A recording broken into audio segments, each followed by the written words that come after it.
आज हम जिनकी बात करने वाले हैं वो है डेविड गॉगिन्स और हमारे पास उनकी किताब कैंट हर्ट मी के शुरू के कुछ हिस्से हैं जिनसे उनकी कहानी और उनके तरीके पता चलते हैं। हाँ, और गॉगिन्स की कहानी कोई आम कहानी नहीं है। उनका जो बैकग्राउंड रहा है, मतलब भयानक मुश्किलें थीं। घर में दुर्व्यवहार, बाहर नस्लवाद, गरीबी और सीखने में भी दिक्कतें, सब कुछ। सही कहा। और ये दस्तावेज दिखाते हैं कि उन्होंने इन सब से सिर्फ मोटिवेशन से नहीं बल्कि एक खास तरह की क्या कहें मानसिक दृढ़ता से पार पाया। बिल्कुल। आज हम उसी पर थोड़ी गहराई से बात करेंगे। ये सिर्फ उनकी कहानी सुनना नहीं है, बल्कि उनके जो मानसिक औजार हैं उनको समझना है। एक तरह का ये मेंटल बूट कैंप है अगर आप समझे तो शुरुआत उनके बचपन से करते हैं। किताब में उसे बचपन का नरक जैसा कुछ कहा गया है। घर पर पिता का फिजिकल अब्यूज, रोज रात का डर, ये पढ़ना भी मतलब आसान नहीं है। हाँ, बहुत मुश्किल दौर था वो।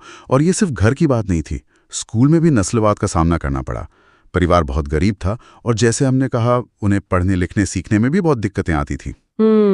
एक जगह वो कहते भी हैं, मतलब भाव ये है कि जैसे उनकी जिंदगी एक टेस्ट थी कि एक इंसान कितना कुछ झेल सकता है। और शायद यहीं से वो सोच शुरू हुई कि अगर हालात मौके नहीं देते तो अपनी हदें खुद तोड़नी पड़ती हैं। बिल्कुल। यहीं से बदलाव की वो चिंगारी जली उनके अंदर। और इसी सोच से जुड़ा है उनका वो सिद्धांत कैलिस्ड माइंड, मतलब मन को सख्त कठोर बनाना। ये आइडिया बड़ा दिलचस्प है, जैसे वो वजन उठाने वाली मिसाल देते हैं। हाँ बिल्कुल वही।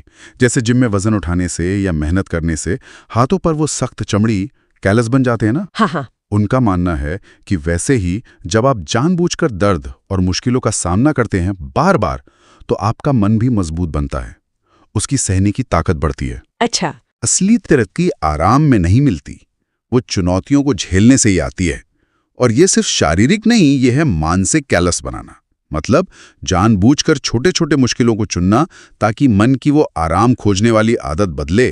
तो फिर वो जो करते थे बहुत मुश्किल वर्कआउट, बर्फीले पानी से नहाना, सुबह 4 बजे उठकर दौड़ना, ये सब तरीके थे मन को ये याद दिलाने के कि बॉस कौन है, तुम या तुम्हारी इच्छाएं। बिल्कुल सही पकड़ा आपने। मूल विचार यही है कि जब मन कहे बस अब और नहीं, थोड़ा आराम कर लो, ठीक उसी वक्त आपको आगे बढ़ना है। कंट्रोल वहीं से आता है। जैसे सुबह अलार्म बजा, नींद आ रही है, मन कह रहा है सो जाओ, लेकिन आप उठ गए। वो जो शुरू की तकलीफ है उसे गले लगाना, गॉगिन्स के लिए वही तकलीफ वही विकास का रास्ता है। ये एक तरह से दिमाग को रीप्रोग्राम करना है ताकि वो मुश्किल से भागे नहीं, उसका सामना करे। अच्छा, तो मन को इस तरह मजबूत बनाने के साथ साथ एक और बहुत पावरफुल टूल वो इस्तेमाल करते हैं, पूरी ईमानदारी।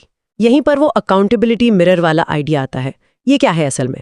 ये सुनने में बड़ा सीधा लगता है, लेकिन बहुत असरदार तरीका है। रोज रात को शीशे के सामने खड़े होना है और खुद से सच बोलना है, बिना किसी लाग लपेट के, बिना किसी बहाने के। बिल्कुल सच। हाँ, स्रोत बताते हैं कि वो खुद शीशे में देखते थे और कहते थे मैं मोटा हूं, कमजोर हूं, मैं बहाने बना रहा हूं, और उसके फौरन बाद संकल्प लेते थे और मैं इसे बदलने वाला हूं। लेकिन रोज खुद की कमियां इस तरह से गिनना, ये थोड़ा डिमोटिवेटिंग नहीं हो सकता? मतलब रोज खुद को ये याद दिलाना कि मैं यहाँ गलत हूँ, वहाँ गलत हूँ। ये सवाल बहुत वाजिब है, लेकिन गॉगिन्स के नजरिए से देखें तो ये डीमोटिवेशन से ज्यादा जरूरी है। ये सिर्फ कमियां गिनाना नहीं है, ये उस कड़वी सच्चाई का सामना करना है जिसे हम रोज टालते रहते हैं। अच्छा। उनके हिसाब से इसी सीधी बेरहम ईमानदारी से ही असली बदलाव की शुरुआत होती है, क्योंकि तब आप बहाने बनाना बंद कर देते हैं। जब तक आप मानेंगे ही नहीं कि प्रॉब्लम है कहाँ, तो सुधारेंगे कैसे? बात तो सही है। किताब में एक प्रैक्टिकल टिप भी दी है इसी से जुड़ी हुई, रोज लिखो आज क्या गलत किया, क्या सुधारा, कल क्या सुधारना है। मतलब खुद को जवाबदेह ठहराने का एक पक्का तरीका।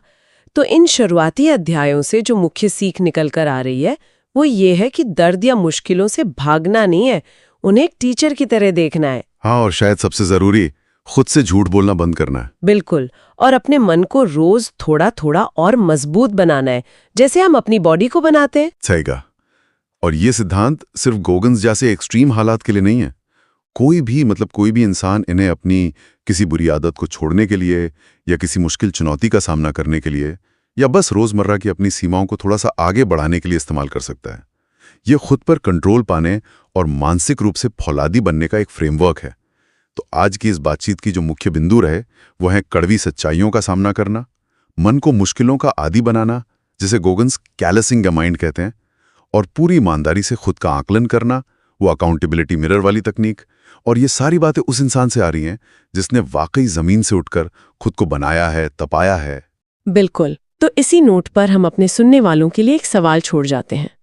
आज वो कौन सा एक सच है जो खुद से कहने की जरूरत है, जिससे शायद अब तक बचते रहे हैं?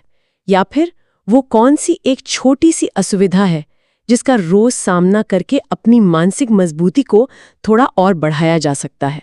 सोचने वाली बात। स्वागत है। आज हम डेविड गॉगिन्स की किताब असभ्य मन, आत्मा जीतो, ढाल पहनो के कुछ खास हिस्सों पर बात कर रहे हैं। अध्याय 4, 5 और 6 ये वो हिस्से हैं जो बताते हैं कि भाई असाधारण मानसिक ताकत कैसे बनाएं। हमारा मिशन है गॉगिन्स के तरीकों को समझना, खंगालना और देखना कि हम क्या सीख सकते हैं। हाँ बिल्कुल, ये किताब काफी इंटेंस है और ये 3 अध्याय तो खास तौर पर। तो चलिए शुरू करते हैं अध्याय 4 के उस आइडिया से जो सुनने में ही बड़ा तगड़ा लगता है।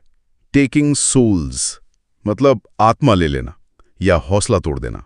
हाँ, इसका मतलब यही है कि जब लोग आपकी हार मान चुके हो या सोच रहे हो कि बस अब ये गया, तब आप कुछ ऐसा कर दिखाएं कि वो हिल जाएं, उनका यकीन ही डगमगा जाए। जैसे गॉगिन्स ने उन्होंने सील ट्रेनिंग में किया था, जब उनकी टीम को सबसे कमजोर समझ रहे थे, तो उन्होंने ठान लिया कि वो सबसे ज्यादा पुशअप्स करेंगे, सबसे डिसिप्लिन रहेंगे, इतना कि ट्रेनर्स भी हैरान रह जाएं। बिल्कुल।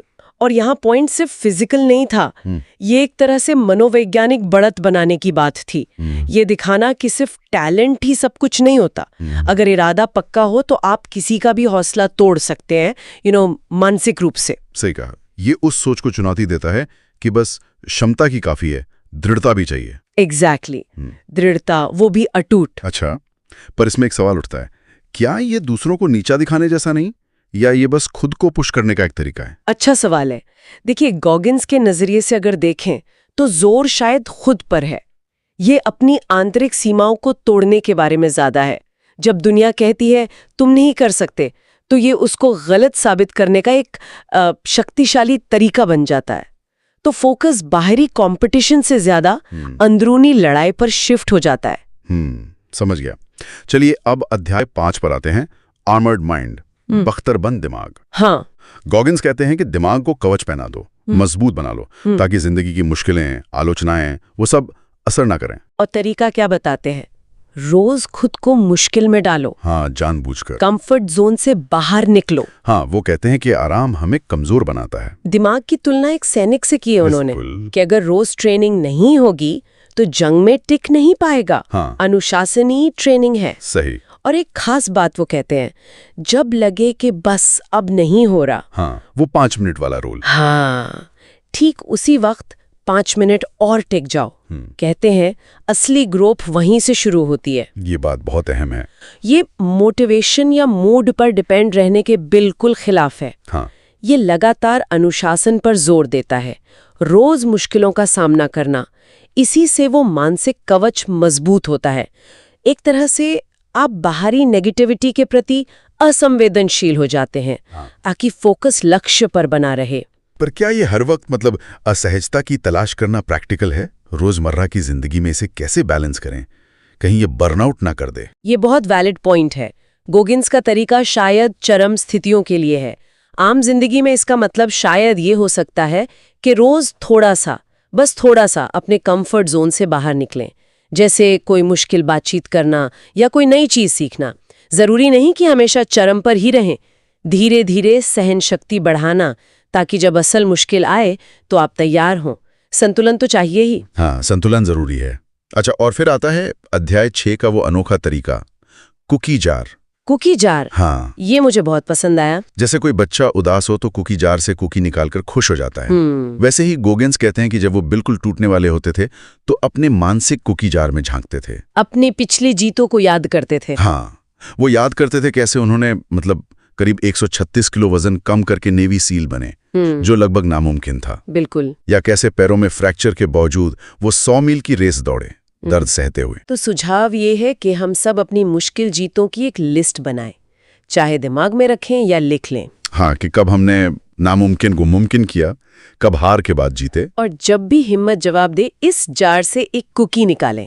और खुद को याद दिलाएं कि आप क्या कर सकते हैं। मनोवैज्ञानिक रूप से ये सीधा सेल्फ एफिकेसी को बूस्ट करता है, मतलब मैं ये कर सकती हूं वाला विश्वास। सही। पिछली कामयाबियां याद करना दिमाग को सबूत देता है कि आप में क्षमता है। ये सिर्फ यादें नहीं, ये आपका हथियार हैं।